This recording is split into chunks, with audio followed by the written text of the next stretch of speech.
નમસ્કાર વિદ્યાર્થી મિત્રો. ધોરણ 11 વિષય ગુજરાતી દ્વિતીય ભાષા પ્રકરણ એ જેનું નામ છે જાગ ને જાદવા.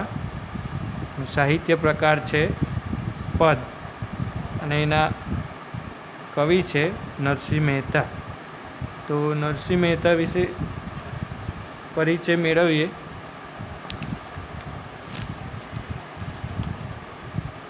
નરસિંહ મહેતાનો જન્મ ભાવનગર જિલ્લાના તળાજામાં થયો હતો અને તેમનું મૂળ વતન જૂનાગઢ હતું. નરસિંહ મહેતા વિશેની કોઈ સચોટ માહિતી કે પુરાવા મળી શકતા નથી, પરંતુ તેઓ પ્રેમલક્ષણા ભક્તિ ઉપરાંત જ્ઞાનમાર્ગી પરંપરાની પદ કવિતા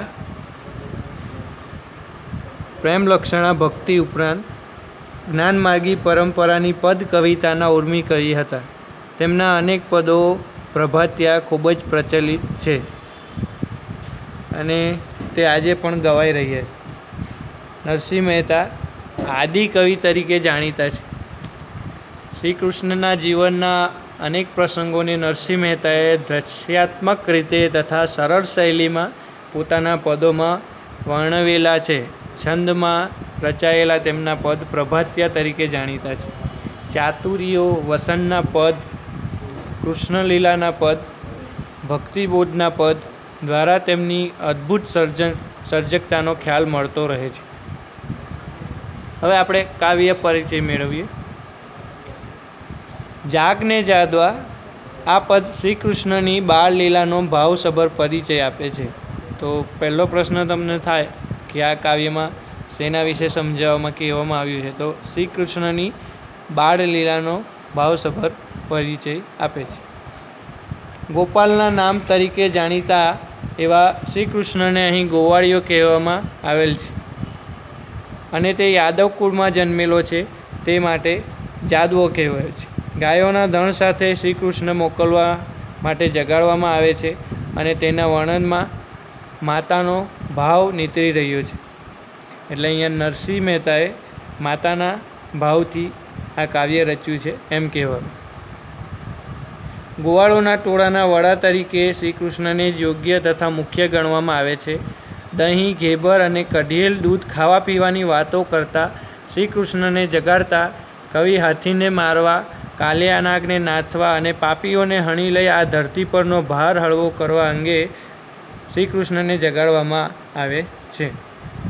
ગાયો ચરાવતા અને વાંસળી વગાડતા શ્રી કૃષ્ણના સંસારમાંથી ડૂબેલાને બચાવનાર એટલે કે તારણહાર તરીકે ઓળખાવી કવિ અહીં પોતાની નિર્મળ અને નિસ્વાર્થ અનંત ભક્તિનો પરિચય કરાવે છે. તો હવે આપણે કાવ્યને વિસ્તારથી સમજીએ.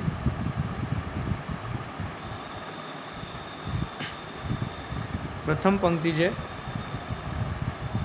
જાગ ને જાદવા કૃષ્ણ ગોવાળિયા તુજ વિના ધ્યાનમાં કોણ જાશે.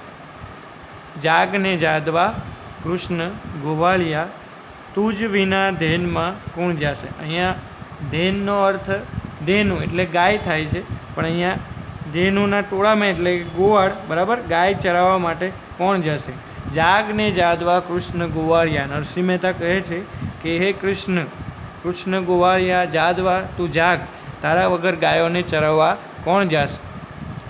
360 ગોવાળ તોડે મળ્યા, વડો રે ગોવાળિયો કોણ થાશે.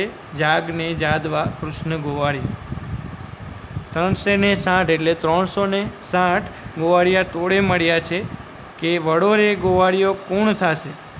એટલે એની સાથે જે ગાયો ચરાવવા ગોવાળિયા છે એ લોકો ભેગા મળીને 360 અહીંયા સંખ્યા આપેલી છે, બરાબર. 360 ગોવાળિયા ભેગા મળીને મૂંઝવણમાં છે કે આપણો વડો ગોવાળિયો એટલે આપણો મુખ્ય ગોવાળિયો કોણ બનશે, બરાબર.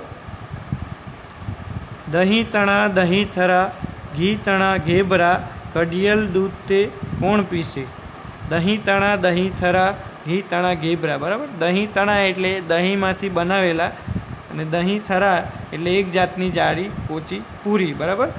ઘી તણા ઘેબરા, ઘીમાંથી બનાવેલા ઘેબરા, એક વાનગી, બરાબર, પકવાન ઘેબરા એટલે.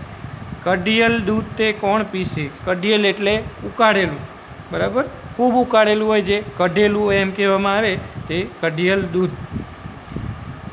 દહીંમાંથી બનાવેલા દહીંથરા, ઘીમાંથી બનાવેલા ઘેબરા અને આ ઉકાળેલું દૂધ તારા વગર કોણ પીશે? હરિતાર્યો હાથીઓ, કાળી નાગ નાથીઓ, ભૂમિનો ભાર તે કોણ લેશે? જાગને જાદવા કૃષ્ણ ગોવાળીએ. હરિતારો હાથીઓ, બરાબર. તો અહીંયા શું કહે છે કે કૃષ્ણને જગાડતા કવિ કુવલિયા પીડ હાથીને મારવાના અને કાલિયા નાગને નાથવાના, તે ઉપરાંત ભૂમિનો ભાર તે કોણ લેશે? એટલે પાપીઓને હણીને ભૂમિનો ભાર હળવો કરવાના, બરાબર, એમનું જે કાર્ય છે એ તારા વગર કોણ કરશે? એવું નરસિંહ મહેતા કહે છે. આગળ, જમુનાને તીરે ગૌધન ચરાવતા મધુઋષિ મોરલી કુણવાસી.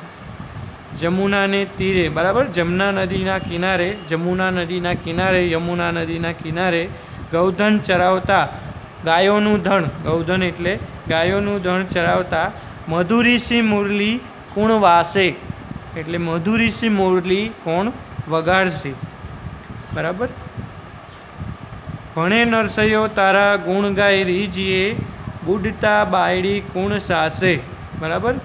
ભણે નરસૈયો એટલે અહીંયા નરસિંહ મહેતા કહે છે તારા ગુણ ગાય રીજીએ, એટલે તારી ભક્તિ કરવામાં અમે પ્રસન્ન રહીએ છીએ, ખુશ રહીએ છીએ. બરાબર. ભણે નરસૈયો તારા ગુણ ગાય રીજીએ, તારા ગુણ ગાઈને અમે રીજીએ છીએ, ખુશ થઈએ છીએ. બુડતા બાયડી કુણ સાસે.